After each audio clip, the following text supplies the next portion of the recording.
Legendary American author, poet, playwright, and activist Maya Angelou died May 28th. Her family says she passed quietly at her North Carolina home. She was 86.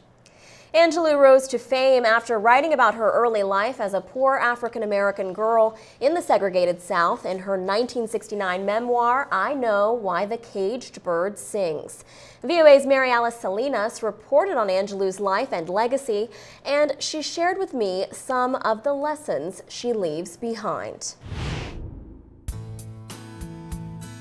Lift up your eyes upon this day breaking for you. Give birth again to the dream. She touched so many lives, and a lot of us did not have the opportunity to meet her, but you did. I did. I got to meet her. It's been about 10 years now, and I had her on a live show. I interviewed her live. During the interview, when she started to recite her poetry, it's like it blew me back. I thought, oh boy, the space around her opened up. It was so powerful. We had a very personal conversation after the live shot, and she expressed to me how important it is to always be gracious and to hold on to your grace. Last night I was reading a response by Oprah Winfrey. She was... They were very close. They were very close.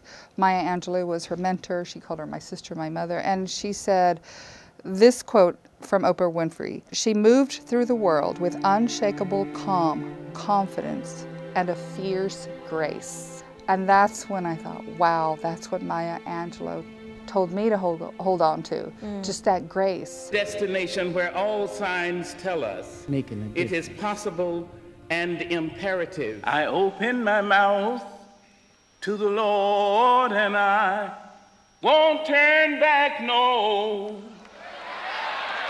I want to read a quote now that is one of the quotes that many people credit as being one of her more famous quotes. "I've learned that people will forget what you said, people will forget what you did, but people will never forget how you made them feel." Oh, yeah. Yep. And that's, something that she talked about a lot, is how you relate to people. So what would you identify, aside from your experience with her, what would you identify as being some of her most important life lessons? Well, I think it's that what is your full potential? To listen within yourself and ask yourself, are you meeting your full potential? And in the White House, in awarding her the Presidential Medal of Freedom, they said she raised the nation's conscience. And part of our responsibility is to push ourselves and to reach our full potential. This year's Medal of Freedom recipients reveal the best of who we are and who we aspire to be. She did it in a way where we ask ourselves individually and then collectively as a nation, or collectively as a world. When the history books reflect on Maya Angelou, what do you think they're going to say about her and what she did and what she meant to this country?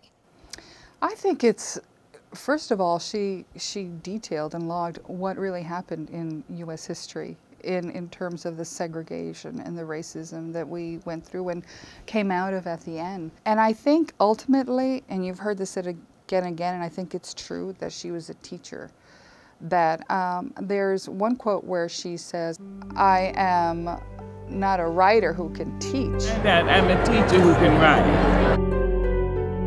It does seem like she really viewed her role here as being a mentor and trying to help people through her own experiences better their own lives. What will be her legacy? I think it is, again, to what is possible.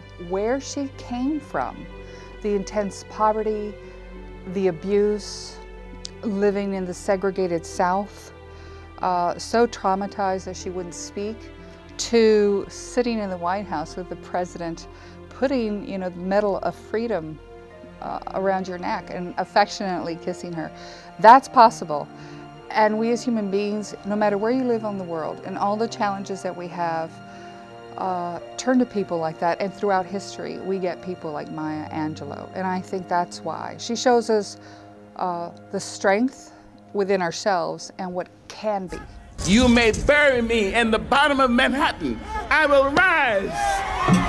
Wow, such a remarkable person Maya Angelou was. And you know, it's interesting when you see all this coverage of her and her life that we call ourselves the voice of America, but a lot of people refer to Maya Angelou as being a voice of America, or perhaps even the voice. Yes, certainly one of the major voices of our time here in this country, no question about it.